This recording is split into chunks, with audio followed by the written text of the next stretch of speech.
kita ngegas yuk sekarang. Capek basa-basi. Setuju ya? Dalam 20 langkah globalis menguasai dunia, maka Bosman sudah membuka sampai ke 10 dan semuanya sudah terjadi. Bagaimana kalau kita buka yang 10 lagi? Yang 10 beberapa saat ini sudah jalan. Bagaimana kalau kita review yang sudah jalan, lalu kita lihat apakah pemerintah saat ini sudah punya antisipasinya agar rakyat pemilihnya puas, yaitu benar yang dipilih pejabatnya bisa kerja melindungi rakyat dan memakmurkan rakyat. Dalam pilihan raya 2019 kemarin, saya saat ini adalah orang yang paling sangat puas karena saya tidak memilih keduanya. Hal itu saya katakan jauh-jauh hari bahwa pemilihan kali ini, waktu itu ya, adalah sudah dipastikan siapa pemenangnya dan akhirnya mereka akan konsolidasi. Dan benar, nomor 1 serta nomor 2 sekarang berkonsolidasi. Dan benar juga karena keduanya plus oposisi saat ini adalah old mind, semua terbukti. Ekonomi tidak maju juga seperti pada saat janji kampanye. Terus untung akhirnya menemukan kambing hitam yang namanya coronavirus. Alhamdulillah banget ada corona. Jadi ekonomi tidak tumbuh malah minus, yang disalahin corona.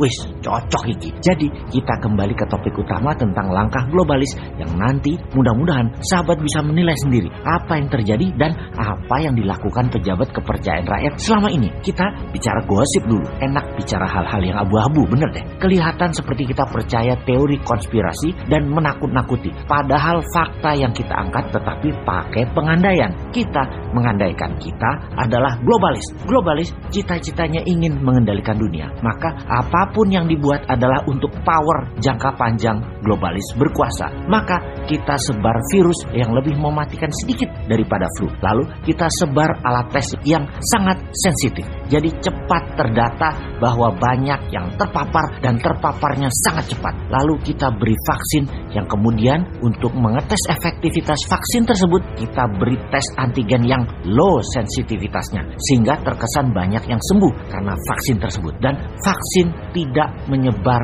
virus lagi efeknya. Kesannya begitu. Lalu vaksin menjadi wajib. Di mana ternyata vaksin ini jangan-jangan, sekali lagi, jangan-jangan adalah vaksin yang membuat virus bisa mutasi bentuk baru. Sekali lagi, jangan-jangan bisa membuat virus bermutasi menjadi bentuk baru. Lalu beberapa tahun kemudian ada jenis baru virusnya dan mulai demam-demam seseorang. Flu, sesak, batuk. Lalu datang ke dunia kedokteran. Oh, itu virus baru kata dokter tersebut. Anda harus divaksin anu. Kemudian vaksin baru ini membuat virus mutasi jenis baru yang beberapa tahun kemudian akan bereaksi lagi dan keluhan lagi baru dan vaksin baru lagi, disuntik lagi ke tubuh pasien. Bolak-balik begitu 3 tahun. Jadi seseorang yang dapat vaksin itu seakan-akan tubuhnya terus menjadi alat mutasi dan vaksin tersebut udah ada solusinya. Pokoknya nggak akan mati, cuma lu bayar gitu aja. Gitu aja terus. Sekali lagi, Anda nggak akan mati, tetapi bayar iya. Dunia farmasi memang begitu. Manusia tidak disembuhkan penyakitnya, hanya dihilangkan sakitnya agar terus obat lagi, obat lagi, obat lagi. Jahat ya globalis itu. Terus sontoloyo banget ya informasi Bosman kali ini. Ya memang begitu. Ini sekali lagi, jangan-jangan loh ya, mungkin bisa. Ingat, berkali-kali kalimat itu diucapkan, yaitu jangan-jangan dan mungkin bisa. Jadi apa saran Bosman? Ya, pakai vaksin bukan dari bagian rencana globalis seperti vaksin Nusantara. Itu kalau pemerintah saat ini paham bernegara ala kekinian. Sekali lagi, pakai vaksin Nusantara. Pokoknya pakai vaksin bukan bagian dari rencana globalis. Dah itu aja. Jadi pejabatnya harus bukan agen kepentingan globalis, tetapi memang pro rakyat. Kalau sekarang pejabatnya cepat sekali actionnya dan terlihat memang jadi agen globalis kelihatannya. Kebijakan dan keputusannya kecenderung pro globalis. Itulah langkah ke-11 dari globalis, di mana langkah berikutnya ketika vaksin sudah disebar, virus corona terlihat tertaklukkan. Dunia farmasi akan terus memanen cuan untuk periode panjang virus corona yang berlapis tadi. Ya, jadi kemudian seperti flu, manusia akan selamanya bermasker sampai vaksin masuk ke tubuhnya dan vaksin-vaksin serial berikutnya ngantri disuntikkan, dan itu menanti cerita panjang.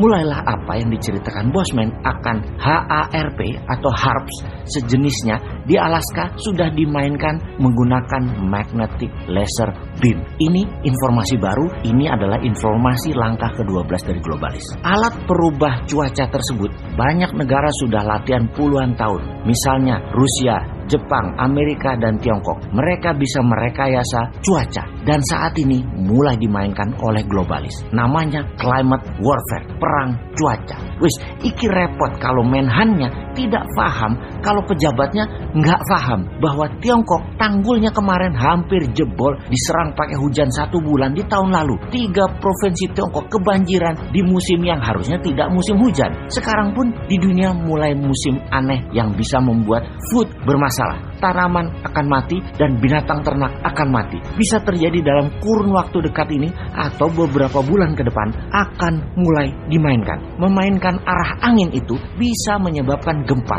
Bukan tidak masuk akal loh itu. Cuaca panas terik kali ini dan hujan serta dingin berlebihan mengacaukan food supply, di mana artificial food akan menggantikan semuanya. Siapa raja artificial food ini? Ya nggak salah. Siapa lagi? Ya globalis. Yang salah satunya adalah Bill Gates. Mulai paham? Setelah vaksin, biological warfare. Perang apa lagi yang akan terjadi? Benar, climate warfare. Nah, jadi mulai paham kenapa Newmind bilang akan membuat Kementerian Peperangan, Ministry of War.